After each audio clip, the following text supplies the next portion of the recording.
नमस्कार। श्रीमद् भगवद गीता यथारूप के पठन एवं अध्ययन में एक बार फिर आपका स्वागत है। जिन्होंने पिछला वीडियो देखा है उन्हें एक बार याद दिला दूं। उस वीडियो में हमने भगवद गीता के 13वें अध्याय का पठन किया था। अध्याय का नाम है प्रकृति, पुरुष तथा चेतना। और उस अध्याय में श्री कृष्ण अर्जुन को बताते हैं कि सारे कार्य शरीर द्वारा संपन्न किए जाते हैं, जिसकी उत्पत्ति प्रकृति से हुई है। और आत्मा अर्थात चेतना का भौतिक शरीर के साथ संपर्क होते हुए भी आत्मा ना तो कुछ करता है और ना ही लिप्त होता है। अगर आपने वो वीडियो नहीं देखा है तो समय निकाल कर उसे ज़रूर देख लें। आज का पठन शुरू करने से पहले एक बार फिर याद दिला दूं, ये वीडियोस उन सब के लिए हैं जो गीता का अध्ययन करना चाहते हैं लेकिन किसी वजह से नहीं कर पाए, चाहे वो कठिन संस्कृत भाषा हो या फिर समय की कमी और या ट्रांसलेशन में अलग अलग लोगों की इंटरप्रिटेशन और एक्सप्लेनेशन जिसने आपको कंफ्यूज और डिमोटिवेट कर दिया।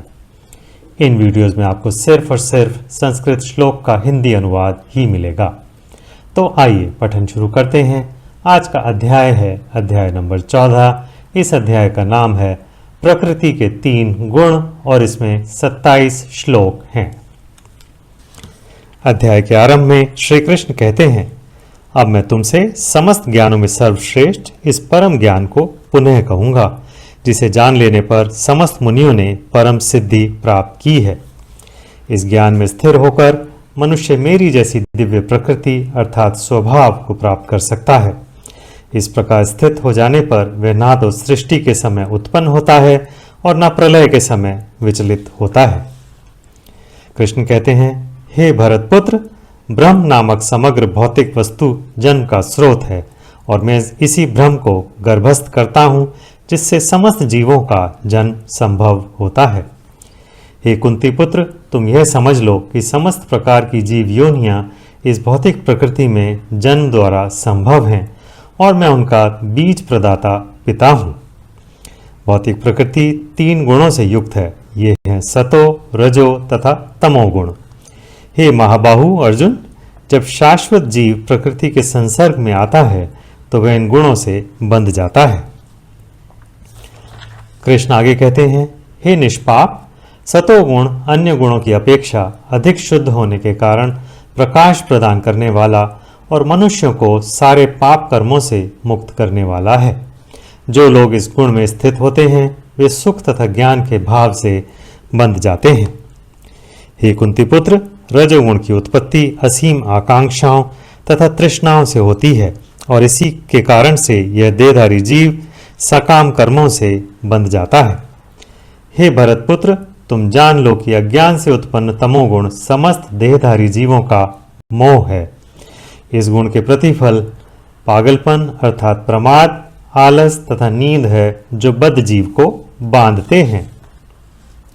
कृष्ण आगे कहते हैं, हे भरतपुत्र, सतोगुण मनुष्य को सुख से बांधता है, रजोगुण सकाम कर्म से बांधता है और तमोगुण मनुष्य के ज्ञान को ढककर उसे पागलपन से बांधता है। हे भरतपुत्र, कभी कभी सतोगुण रजोगुण तथा तमोगुण को परास्त करके प्रधान बन जाता है, तो कभी रजोगुण सतो तथा तमोगुणों को परास्त कर देता है और कभी ऐसा होता है कि तमोगुण सतो तथा रजोगुणों को परास्त कर देता है। इस प्रकार श्रेष्ठता के लिए निरंतर स्पर्धा चलती रहती है। कृष्ण आगे कहते हैं, सतोगुण की अभिव्यक्ति को तभी अनुभव किया जा सकता है जब शरीर के सारे द्वार ज्ञान के प्रकाश से प्रकाशित होते हैं। हे भरतवंशियों में प्रमुख, जब रजोगुण में वृद्धि हो जाती है तो अत्यधिक आसक्ति, सकाम कर्म, गहन उद्यम तथा अनियंत्रित इच्छा एवं लालसा के लक्षण प्रकट होते हैं। जब तमोगुण में वृद्धि हो जाती है तो हे कुरुपुत्र, अंधेरा, जड़ता, प्रमत्तता तथा मोह का प्राकट्य होता है। कृष्ण कहते हैं, जब कोई सतोगुण में मरता है तो उसे महर्षियों के विशुद्ध उच्चतर लोकों की प्राप्ति होती है। जब कोई रजोगुण में मरता है तो वह सकाम कर्मियों के बीच में जन्म ग्रहण करता है और जब कोई तमोगुण में मरता है तो वह पशु योनि में जन्म धारण करता है। पुण्य कर्म का फल शुद्ध होता है और सात्विक कहलाता है, लेकिन रजोगुण में संपन्न कर्म का फल दुख होता है और तमोगुण में किए गए कर्म मूर्खता में प्रतिफलित होते हैं। कृष्ण कहते हैं, सतोगुण से वास्तविक ज्ञान उत्पन्न होता है, रजोगुण से लोभ उत्पन्न होता है और तमोगुण से अज्ञान, प्रमाद और मोह उत्पन्न होते हैं। सतोगुणी व्यक्ति क्रमशः उच्च लोकों को ऊपर जाते हैं, रजोगुणी इसी पृथ्वी लोक में रह जाते हैं और जो अत्यंत गर्हित तमोगुण में स्थित हैं वे नीचे नरक लोकों को जाते हैं।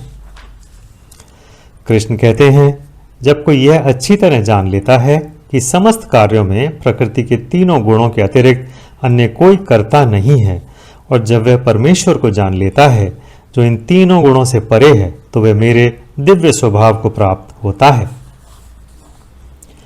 जब देहधारी जीव भौतिक शरीर से संबद्ध इन तीनों गुणों को लांघने में समर्थ होता है तो वह जन्म, मृत्यु, बुढ़ापा तथा उनके कष्टों से मुक्त हो सकता है और इसी जीवन में अमृत का भोग कर सकता है। अर्जुन कहते हैं, हे भगवान, जो इन तीनों गुणों से परे है वह किन लक्षणों के द्वारा जाना जाता है, उसका आचरण कैसा होता है और वह प्रकृति के गुणों को किस प्रकार लांघता है।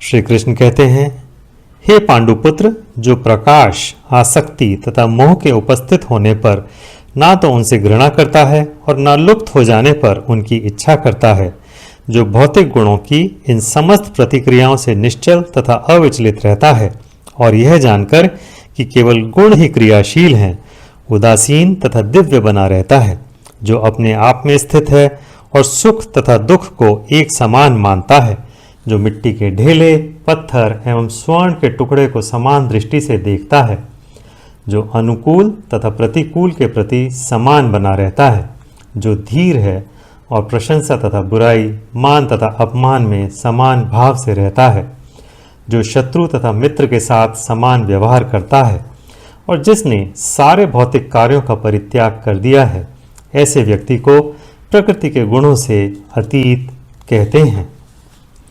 कृष्ण आगे कहते हैं, जो समस्त परिस्थितियों में अविचलित भाव से पूर्ण भक्ति में प्रवृत्त होता है वह तुरंत ही प्रकृति के गुणों को लांघ जाता है और इस प्रकार ब्रह्म के स्तर तक पहुंच जाता है। और मैं ही उस निराकार ब्रह्म का आश्रय हूँ, जो अमर्त्य, अविनाशी तथा शाश्वत है और चरम सुख का स्वाभाविक पद है। और इसी के साथ ये अध्याय यहीं समाप्त होता है।